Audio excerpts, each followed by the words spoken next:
Hello दोस्तों, evolution classes में आप सभी का स्वागत है।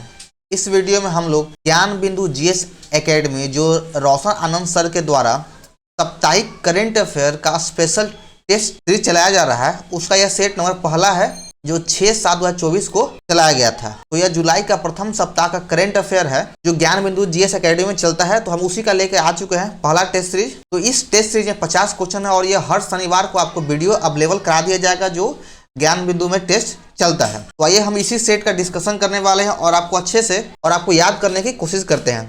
तो आप लोग वीडियो के अंत तक बने रहिएगा, ये बहुत ही इंपॉर्टेंट क्वेश्चन है। तो चलिए हम लोग स्टार्ट करते हैं जुलाई के प्रथम सप्ताह का करंट अफेयर क्वेश्चन जो पहला टेस्ट है। और दोस्तों इस टेस्ट सीरीज का क्वेश्चन का पूरा क्रेडिट ज्ञान बिंदु को जाता है। तो चलिए हम लोग देखते हैं पहला क्वेश्चन। उससे पहले दोस्तों अगर आप लोग चैनल पर नए हैं तो चैनल को सब्सक्राइब करना ना भूलें और अगर आपको वीडियो अच्छा लगे तो वीडियो को लाइक जरूर करें। तो देखिए पहला क्वेश्चन है, हाल ही में 3 नए कानून कब लागू किया गया। तो जो हाल ही में जुलाई महीने में जो 3 नया कानून लाया गया वह आपका 1 जुलाई 2024 को लागू किया गया है। ऑप्शन डी बिल्कुल सही आंसर है। अगला क्वेश्चन है, भारतीय न्याय संहिता 2023 किस कानून की जगह लिया है। भारतीय न्याय संहिता 2023 आईपीसी 1860 का जगह लिया है। आईपीसी 1860 की जगह भारतीय न्याय संहिता 2023 कर दिया गया। नया कानून भारतीय नागरिक सुरक्षा संहिता 2023 किस कानून की जगह लिया। तो यह जो जगह लिया है वह सीआरपीसी 1973 की जगह लिया है, यानी 1973 सीआरपीसी 1973 की जगह भारतीय नागरिक सुरक्षा संहिता 2023 कर दिया गया। और जो तीसरा कानून है वह है कि भारतीय साक्ष्य संहिता 2023 किस कानून की जगह लिया है। तो भारतीय साक्ष्य संहिता 2023 की जगह भारतीय साक्ष्य अधिनियम 1972 की जगह भारतीय साक्ष्य संहिता अधिनियम 2023 कर दिया गया है। तो जो 1 जुलाई 2024 को जो 3 नया कानून लागू किया गया वह है भारतीय न्याय संहिता 2023, भारतीय नागरिक सुरक्षा संहिता 2023 और भारतीय साक्ष्य संहिता 2023। ये तीनों काफ़ी इंपॉर्टेंट है, आप इसे अच्छे से याद कर लीजिएगा। आप इस वीडियो को 102 बार देखिएगा तो आपको अच्छे से याद हो जाएगा। 3 नए आपराधिक कानून पर राष्ट्रपति की मुहर कब लगाई गई। तो इन तीनों जो नया आपराधिक कानून है इस पर राष्ट्रपति का मुहर 25 दिसंबर 2023 को लगाया गया था और लागू किया गया 1 जुलाई 2024 को। अगला क्वेश्चन है, भारतीय निर्वाचन आयोग के अनुसार भारत में कुल कितने रजिस्टर्ड मतदाता हैं। तो भारत में 96.8 करोड़ कुल रजिस्टर्ड मतदाता हैं। 18वें लोकसभा चुनाव के राष्ट्रीय आइकॉन किसे नियुक्त किया गया। तो 18वें लोकसभा चुनाव के लिए राष्ट्रीय आइकॉन के रूप में सचिन तेंदुलकर को नियुक्त किया गया है। 18वें लोकसभा चुनाव में ग्रेट निकोबार की किस जनजाति ने पहली बार मतदान किया। तो ग्रेट निकोबार में एक जनजाति पाई जाती है, उसे सैम्पेन जनजाति कहते हैं। इसने पहली बार यानी 18वें लोकसभा चुनाव में मतदान किया। यहाँ से एक और क्वेश्चन बनता है कि सैम्पेन जनजाति कहाँ निवास करती है। तो ग्रेट निकोबार में। तो यह 18वें लोकसभा चुनाव का काफी इंपॉर्टेंट क्वेश्चन है। चलिए अगला देखते हैं, 9वां नंबर है, 18वें लोकसभा चुनाव का टैग लाइन क्या है। तो इसका जो टैग लाइन है, चुनाव का पर्व देश का पर्व। 1 नंबर सही है। 18वीं लोकसभा चुनाव में कुल कितने मतदान केंद्र बनाए गए। तो इस बार लोकसभा चुनाव 2024 में 10.5 लाख मतदान केंद्र बनाया गया। T20 के 9वां विश्व कप 2024 का आयोजन किस देश में किया गया। T20 वर्ल्ड कप 2024 का आयोजन 2 देशों में किया गया। पहला था वेस्ट इंडीज और दूसरा अमेरिका में। तो ये 2 देशों में किया गया। भारत किस देश की टीम को हराकर दूसरी बार T20 विश्व कप का विजेता बना। तो भारत जो है दक्षिण अफ्रीका को हरा करके दूसरी बार विश्व कप विजेता का ताज अपने नाम कर लिया। यहाँ से एक और क्वेश्चन बन सकता है कि T20 वर्ल्ड कप के फाइनल में किन 2 टीमों ने खेला। तो पहला था भारत और दूसरा दक्षिण अफ्रीका। T20 विश्व कप 2024 में किस खिलाड़ी को मैन ऑफ द सीरीज दिया गया। तो जसप्रीत बुमराह को T20 वर्ल्ड कप 2024 में मैन ऑफ द सीरीज दिया गया। आइए देखते हैं 14 नंबर है, आईसीसी पुरुष T20 विश्व कप 2024 के ब्रांड एम्बेसडर कौन बने। तो T20 विश्व कप 2024 में 3 लोगों को ब्रांड एम्बेसडर बनाया गया था। पहला भारतीय क्रिकेटर युवराज सिंह को, दूसरा है जमैका के धावक हुसैन बोल्ट को और तीसरा पाकिस्तान के क्रिकेटर शाहिद अफरीदी को। तो ऑप्शन नंबर डी सही है। T20 विश्व कप 2024 के लिए स्पॉट क्लॉक नियम लगाया गया और इस नियम के तहत फील्डिंग टीम को ओवर समाप्त होने के कितने सेकेंड के भीतर दूसरा ओवर शुरू करना होता है। तो पहला ओवर खत्म होने के बाद दूसरा ओवर जो शुरू करना है वह 60 सेकेंड के अंदर शुरू करना है। ऑप्शन ए बिल्कुल सही है।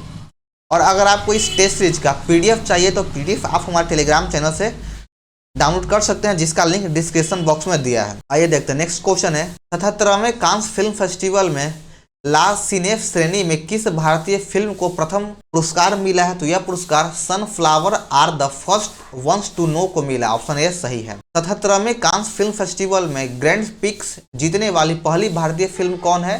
तो यह पहली भारतीय फिल्म है all we imagine as night. Option A बिल्कुल सही है। अगला 18 नंबर, 77वें कांस फिल्म फेस्टिवल में पीरे एंजेक्यूस ट्रिब्यूट पुरस्कार प्राप्त करने वाले पहले एशियाई कौन बने? तो यह जो पुरस्कार मिला यह संतोष सिवन को मिला है। संतोष सिवन को कौन सा पुरस्कार मिला? तो पीरे एंजेक्यूस ट्रिब्यूट का मिला है, पुरस्कार मिला है। किस भारतीय शहर ने भारत में पहला यूनेस्को सिटी ऑफ लिटरेचर बनकर इतिहास रच दिया? तो यह कोझिकोड ने इतिहास रचा है।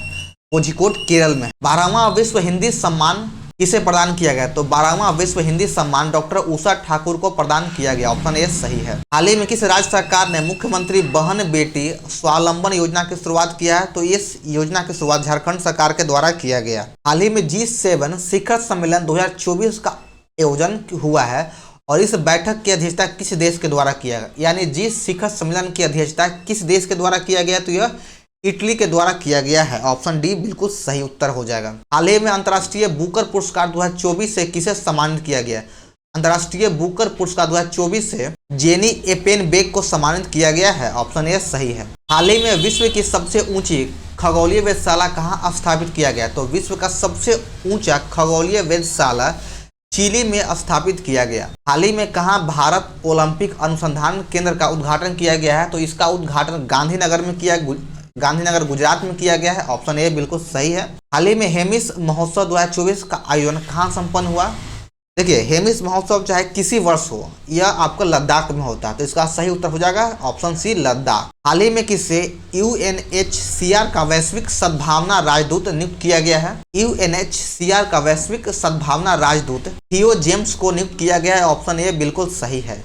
हाल ही में वान जलवायु सम्मेलन 2024 कहाँ संपन्न हुआ? तो यह जो वान जलवायु सम्मेलन 2024 जर्मनी में संपन्न हुआ है। अगला है 29 नंबर, हाल ही में कहां पर गैंडा के अवैध शिकार पर रोक लगाने के लिए उसके सींग में रेडियोधर्मी पदार्थ का इस्तेमाल किया गया है? तो यह दक्षिण अफ्रीका में किया गया। ऑप्शन बी बिल्कुल सही है। हाल ही में किस भारतीय को कॉमनवेल्थ शॉर्ट स्टोरी पुरस्कार 2024 दिया गया है?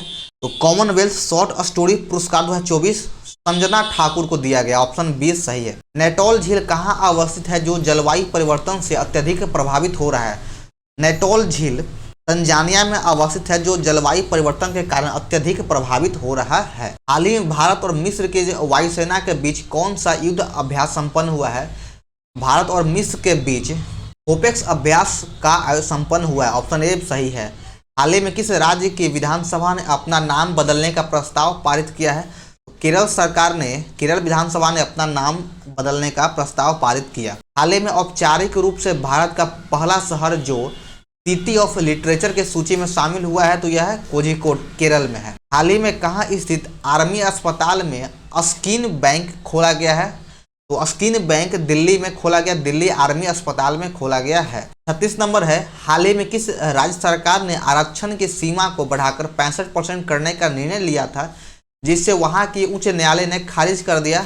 तो यह जो है बिहार के उच्च न्यायालय ने इसे खारिज कर दिया था। ऑप्शन ए सही है। अगला क्वेश्चन है 36 नंबर, हाल ही में कोलार गोल्ड फील्ड KGF से पुनः सोना का खनन शुरू करने का निर्णय लिया गया। यह कहाँ अवस्थित है? तो यह कर्नाटक राज्य में स्थित है। ऑप्शन बी सही है। हाल ही में प्रधानमंत्री श्री नरेंद्र मोदी ने नालंदा विश्वविद्यालय के नए कैंपस का उद्घाटन किया और इस विश्वविद्यालय का निर्माण किसने किया था? यानी नालंदा विश्वविद्यालय जो प्राचीन था उसका निर्माण किसके द्वारा किया गया था? तो प्राचीन नालंदा विश्वविद्यालय का निर्माण कुमार गुप्त के द्वारा किया गया था। ऑप्शन ए सही है। 39 नंबर है, हाल ही में 18वीं ग्लोबल जेंडर गैप रिपोर्ट 2024 जारी किया गया और इस वर्ष भारत का कौन सा स्थान है? यानी 2024 में global gender gap report Bharat का स्थान कौन सा है? तो उसमें भारत का स्थान 129 है। ऑप्शन बी सही है। हाल ही में 7वां सैन्य शक्ति अभ्यास 2024 मेघालय के उमरोई में संपन्न हुआ। यह किन दो देशों के बीच हुआ है? तो 7वां सैन्य शक्ति अभ्यास 2023 का आयोजन भारत और फ्रांस के बीच में किया गया जो मेघालय के उमरोई में संपन्न हुआ।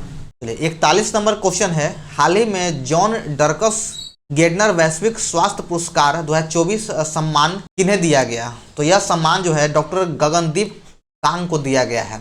हाल ही में किन्हें पूना आईएमएफ की मैनेजिंग डायरेक्टर एमडी नियुक्त किया गया है? तो आईएमएफ का एमडी क्रिस्टेलिना जॉर्जिवा को नियुक्त किया गया है। ऑप्शन बी सही है। 43 नंबर है, हाल ही में जारी वैश्विक शहर सूचकांक 2024 में कौन सा भारतीय शहर शीर्ष पर रहा?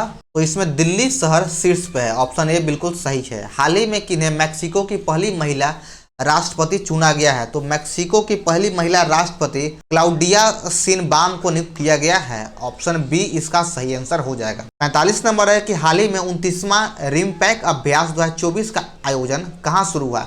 तो रिमपैक अभ्यास 2024 का आयोजन अमेरिका में स्टार्ट किया गया। चलिए आगे देखते हैं हम लोग 46 नंबर से। हाल ही में यानी 3 जुलाई से किन दो देशों के बीच नोमैडिक एलिफेंट सैन्य अभ्यास शुरू किया गया है? तो नोमैडिक एलिफेंट सैन्य अभ्यास भारत और मंगोलिया के बीच शुरू किया गया है। ऑप्शन बी सही है। हाल ही में जूलॉजिकल सर्वे ऑफ इंडिया के खोजकर्ताओं ने एक सींग वाले मेढक की खोज किस राज्य में किया गया? तो एक सींग वाले मेढक की खोज अरुणाचल प्रदेश में किया गया। चलिए आगे बढ़ते हैं।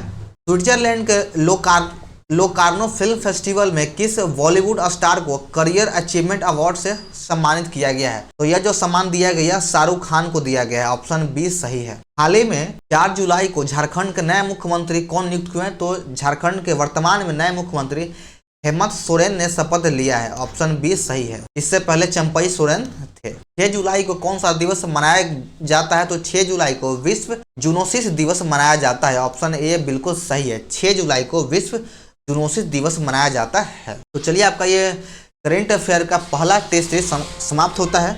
हम लोग हर शनिवार को यह साप्ताहिक टेस्ट सीरीज जो होता है उसका वीडियो लेकर के आएंगे। तो आपको वीडियो कैसा लगा कमेंट करें और वीडियो को लाइक और चैनल को सब्सक्राइब करना ना भूलें और इस वीडियो को जैसा शेयर करें। तो चलिए मिलते हैं फिर हम लोग नेक्स्ट वीडियो में। जय हिंद।